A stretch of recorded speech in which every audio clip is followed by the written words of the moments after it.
Hello, friends. Welcome to OAVA's weekly update on markets and economy. Starting this week on domestic front, India's wholesale information has taken an intriguing turn, marking its fifth consecutive month in negative territory. India's wholesale price index inflation reached a 5-month high at minus 0.52% in August, up from the minus 1.36% recorded in July. Notably, this update follows closely on the heels of the Statistics Ministry release of Consumer Price Index data for August on September 12, revealing a decline in India's headline retail inflation rate to 6.83% from the prior month's 15-month high of 7.44%. Now, let's take a look at the news on global front. In a recent update from Hungary's central bank, there is a potential for reduction in the base rate to a range of 10 to 11% by year end, down from the current 13% as stated by one of the rate setters. However, the rate setter also cautioned against making substantial or unforeseen adjustment, citing concern following Poland's larger than expected rate cut last week. The National Bank of Hungary had previously lowered its one-day deposit rate by 100 basis points to 14% in the previous month as part of an ongoing effort to reverse rate hikes, particularly in light of European Union's highest inflation rates, which had surpassed 25% but are now showing signs of slowing down. The decision to cut rates is being made with the expectation that inflation will dip into single digits by the end of the year.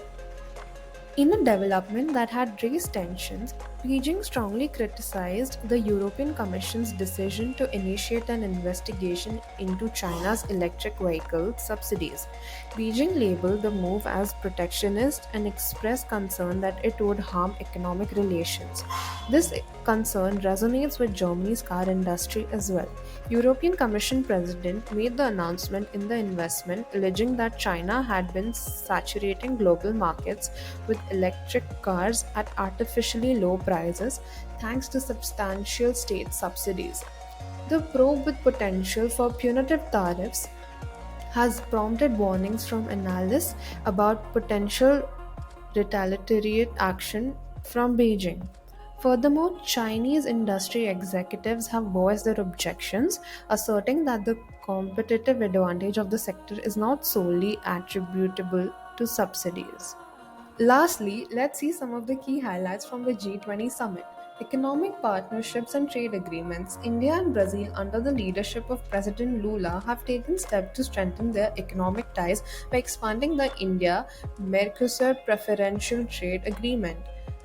Mercosur, composed of Argentina, Brazil, Paraguay, and Uruguay, is looking to enhance its economic partnership with India, emphasizing the importance of global economic cooperation and opening the door for increased trade between these regions.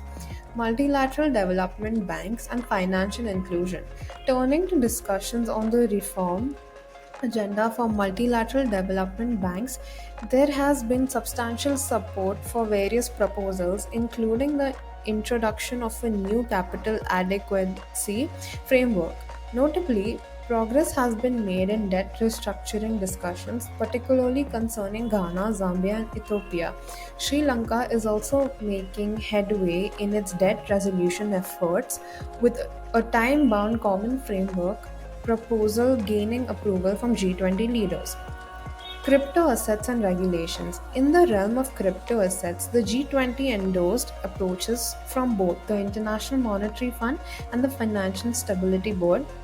The IMF's focus is on the microeconomic implication of crypto assets, while the FSB is concentrated on regulatory frameworks.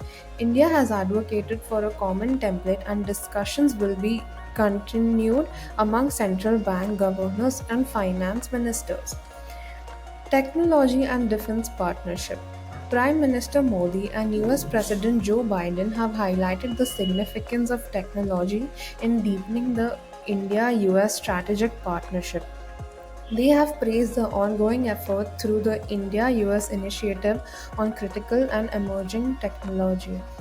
aimed at building secure and resilient technology ecosystem and value change.